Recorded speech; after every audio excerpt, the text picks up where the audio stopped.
നവോദയന്റെ സ്റ്റേജിൽ പരിപാടി അവതരിപ്പിക്കാൻ വേണ്ടി ധൈര്യത്തോടെ വന്ന് നിൽക്കലുണ്ട്. പക്ഷേങ്കിൽ അതുപോലെ ഈനത്ര ധൈര്യമില്ല.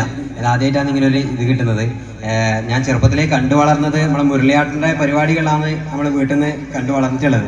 അപ്പോൾ മുരളിയാട്ടന് അനുമോദനം കൊടുക്കുന്ന ഒരു വേദിയിൽ ഒരു ഇത് കിട്ടുന്ന ഒരു ഗുരുതുല്യനായിട്ട് ഞാൻ മുരളിയാട്ടനെ കാണുന്നത് ഒരു വലിയ സന്തോഷമുള്ള കാര്യമാണ്. അതുപോലെ തന്നെ ബിജുവേട്ടൻ നമ്മളെ ഒരുമിച്ചിട്ട് തന്നെ ചെറുപ്പം മുതലേ ഓർമ്മ തൊട്ട കാലം മുതലേ ബിജുവേട്ടൻ്റെ കൂടെ ഉണ്ട്.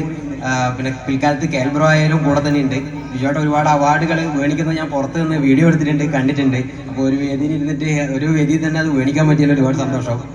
പിന്നെ ലിയ ഫാത്തിമ മുതൽ കരുണാട്ടം വരെയുള്ള ചെറിയ വലിയ എല്ലാ കലാകാരന്മാരെയും അംഗീകരിക്കുന്നതിൽ നവോദയയോട് ഒരുപാട് സന്തോഷമുണ്ട്. എന്നെ ചന്ദ്രമാഷ പേര് പറയാണ്ടിരിക്കാൻ പറ്റില്ല. നമ്മളെല്ലാം നിർബന്ധിച്ച് വലിച്ചു കൂട്ടിയിട്ടാണ് ചന്ദ്രമാഷ് പല പരിപാടികളിലും നമ്മളെ പങ്കെടുപ്പിക്കല്. ചന്ദ്രമാഷ് പറയുമ്പോൾ എൻ്റെ അച്ഛൻ പ്രസിഡന്റും ചന്ദ്രമാഷ് സെക്രട്ടറി ആയിട്ട് കുറേ കാലം ഉണ്ടായിരുന്നു. അപ്പോൾ അച്ഛനെപ്പം വീട്ടിൽ ഇങ്ങനെ പറയും നവോദയൻ്റെ പരിപാടികൾ നടക്കാണ്ടിരിക്കുമ്പോൾ ചന്ദ്രമാഷ് പോയതോടുകൂടി എല്ലാം പോയി എന്ന് പറയും അച്ഛൻ. അപ്പോൾ അത് ഭയങ്കര വിഷമത്തോടെയാണ് പറയല്. അപ്പോൾ അത് ഇപ്പം ഇങ്ങനെ ഒരു പരിപാടി നടന്നതിൽ ഒരുപാട് സന്തോഷമുണ്ട്. എന്നെ എനിക്ക് കിട്ടിയ അനുമോദനം എന്ന് പറയുന്നത് ഞാൻ എന്തെങ്കിലും ആക്കിയിട്ടുണ്ടെങ്കിൽ അത് നവോദയ തന്നെയാണ്.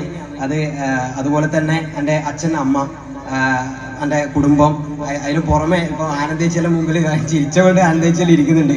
ആനന്ദേച്ചി, സുലുലും ഇങ്ങനെയുള്ള എല്ലാവരും തന്നെയാണ് എന്തെങ്കിലും ആകാൻ വേണ്ടിയിട്ട് സപ്പോർട്ട് ചെയ്തിട്ടുള്ളത്. അപ്പോൾ എനിക്ക് കിട്ടിയ അനുമോദനം ഞാൻ ഇവർക്ക് എല്ലാവർക്കും സമർപ്പിക്കുന്നത്.